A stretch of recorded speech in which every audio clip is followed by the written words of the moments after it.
लहरों से डर कर नौका पार नहीं होती, कोशिश करने वालों की कभी हार नहीं होती। नमस्कार दोस्तों, मैं Vinay Majoka B to Z competition institute Tijara Alwar Rajasthan से। आज 7 जुलाई 2021 के करंट अफेयर्स के कुछ महत्वपूर्ण क्वेश्चंस जिनकी जानकारी हम डिटेल में हासिल करेंगे। पहला क्वेश्चन इस प्रकार है। हाल ही में अमेरिकी सैनिकों ने 20 वर्ष के लंबे युद्ध के बाद किस देश की सबसे बड़े एयरबेस को खाली कर अपने सैन्य अभियानों को प्रभावी ढंग से समाप्त कर दिया है? पाकिस्तान, चीन, अफगानिस्तान, बांग्लादेश। इसका आंसर रहेगा अफगानिस्तान। हाल ही में अमेरिकी सैनिकों ने 20 वर्ष के लंबे युद्ध के बाद क्या किया है? 20 वर्ष का लंबा युद्ध कैसे हो गया ये? क्योंकि 11 दिसंबर 2001 को अमेरिका में आतंकवादी हमला हुआ था जिसमें लगभग 3000 लोग मारे गए। उसी के बाद अमेरिका ने ये सैन्य अभियान की शुरुआत की थी।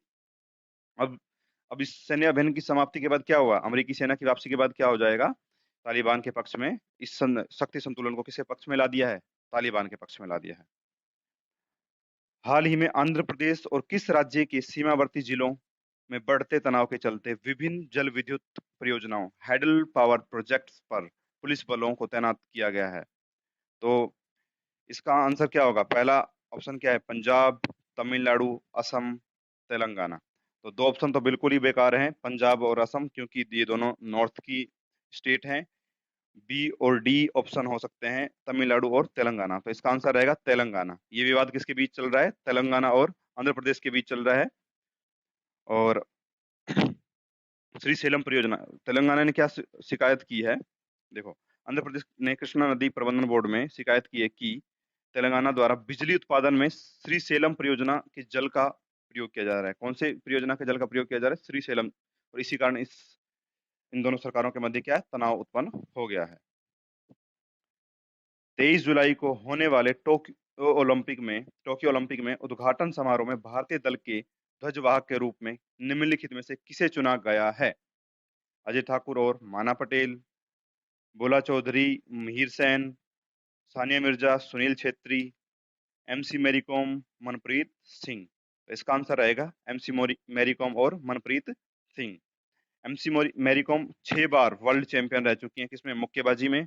और जो मनप्रीत सिंह है वो क्या है? हॉकी के कप्तान, हॉकी टीम इंडिया के कप्तान है। और ये 2020 के टोक्यो ओलंपिक में क्या करने वाले हैं? क्या करने वाले? उद्घाटन समारोह में ध्वजवाहक के रूप में चुना गया है इनको। और समापन समारोह में कौन रहेगा ध्वजवाहक? जो कि समापन समारोह कब है? 8 अगस्त 2021 को। तो इसमें ध्वजवाहक की भूमिका कौन निभाएंगे?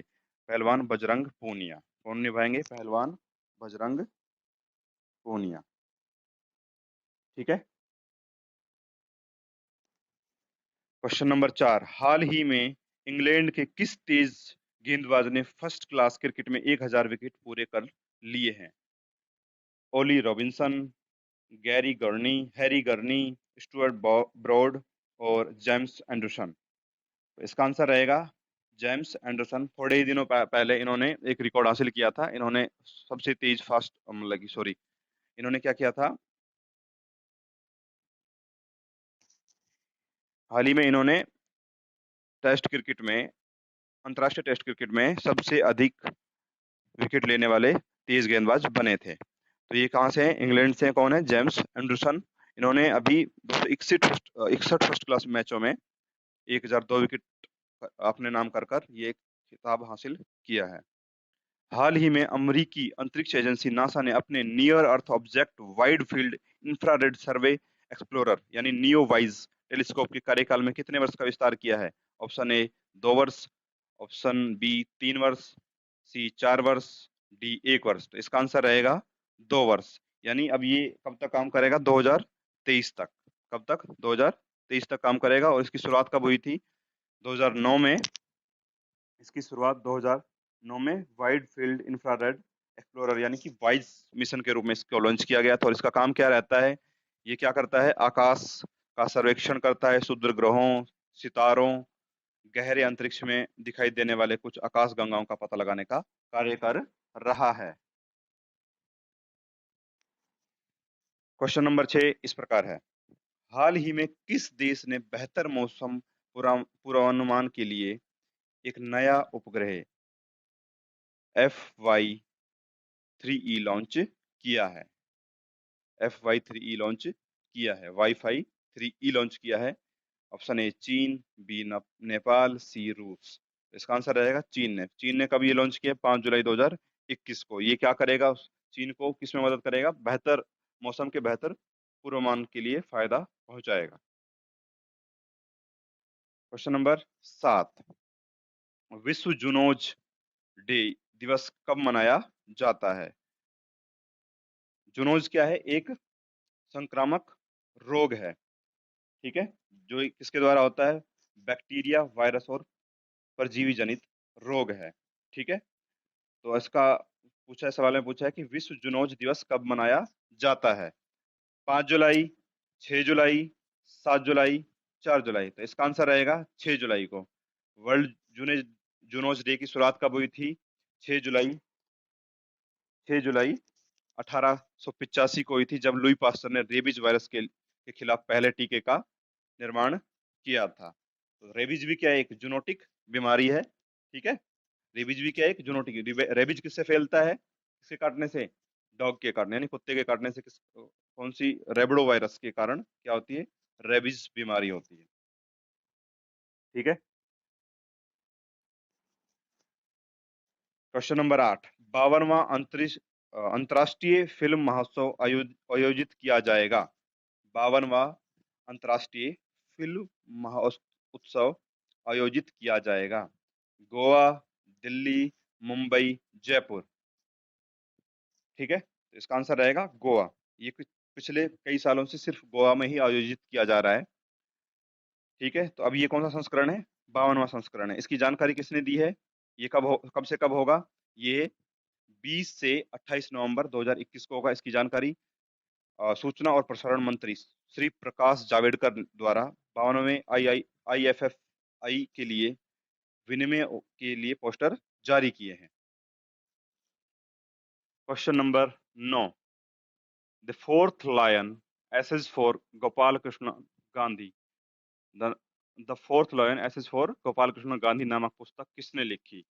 वेणु माधव गोविंदु, श्रीनाथ राघवन, योगी आदित्यनाथ, अमित शाह, नरेंद्र मोदी। तो इसका आंसर रहेगा ऑप्शन ए, वेणु माधव गोविंदु और श्रीनाथ राघवन ने। तो हम जब गोपाल कृष्ण गांधी के बारे में जाने, तो हम जान लेते गोपाल कृष्ण गांधी कौन थे। गोपाल कृष्ण गांधी का जन्म 22 अप्रैल 1946 को हुआ था। ये एक भारतीय सिविल सेवक थे और पश्चिमी बंगाल के पूर्वतन राज्यपाल भी रह चुके थे। कब से कब तक? 2004 से 2009 तक। और श्रीलंका में, दक्षिण अफ्रीका और श्रीलंका में ये उच्चायुक्त के रूप में भी कार्य कर चुके हैं। और कूटनीतिक पदों के बीच में ये राष्ट्रपति के सचिव के रूप में भी कार्य इन्होंने किया है। क्वेश्चन नंबर 10 और आज का अंतिम क्वेश्चन इस प्रकार है, फ्लिपकार्ट ने कैश ऑन डिलीवरी भुगतान को डिजिटाइज करने के लिए किसके साथ साझेदारी की है? ऑप्शन ए गूगल पे, ऑप्शन बी फोन पे, ऑप्शन सी पेटीएम और ऑप्शन डी AWS। आप गूगल पे, फोन पे और पेटीएम को जानते हैं। AWS का मतलब अमेजन वेब सर्विसेज। AWS की फुल फॉर्म क्या है? ये कल के हमारी करंट अफेयर्स में था। तो AWS की फुल फॉर्म क्या है? Amazon web services. तो किसके साथ साझेदारी की है उन्होंने? इन्होंने साझेदारी की है फोन पे के साथ। फ्लिपकार्ट ने किसके साथ साझेदारी की? फोन पे के साथ। अब क्या करेगा ये? अगर भाई जैसे कैश ऑन डिलीवरी होती थी पहले, तो अभी ये कैश ऑन डिलीवरी के समय QR कोड को स्कैन करके अब कोई भी ग्राहक फोन पे से अपनी कैश ऑन डिलीवरी कर सकता है। किसके द्वारा? QR कोड को स्कैन करके, ठीक है। तो अब इससे कुछ महत्वपूर्ण जानकारी लेते हैं। फ्लिपकार्ट का मुख्यालय कहाँ पर है? बेंगलुरु, कर्नाटका में। फ्लिपकार्ट के CEO कौन है? कल्याण कृष्णन मूर्ति। फोन पे के CEO कौन है? समीर निगम। फोन पे का मुख्यालय कहाँ पर है? बेंगलुरु, कर्नाटका में। यानी फ्लिपकार्ट और फोन पे का मुख्यालय दोनों कहाँ पे हैं? बेंगलुरु में है। कहाँ है? बेंगलुरु कहाँ है? कर्नाटका में है। फोन पे के CEO कौन है? समीर निगम। और फ्लिपकार्ट के CEO कौन है? कृष्णन मूर्ति। एवं आप सभी से निवेदन है कि हमारे YouTube चैनल को सब्सक्राइब करें, शेयर करें एंड लाइक करें और अपने नोटिफिकेशन बेल को क्लिक करें। और हम हमें आप FB पेज और Instagram पेज पे भी फॉलो कर सकते हैं B2Z इंस्टीट्यूट के द्वारा। और आप कोई भी क्वेरी हो तो आप हमें हमसे शेयर कर सकते हैं इन दोनों नंबर्स पे। ठीक है? Thank you.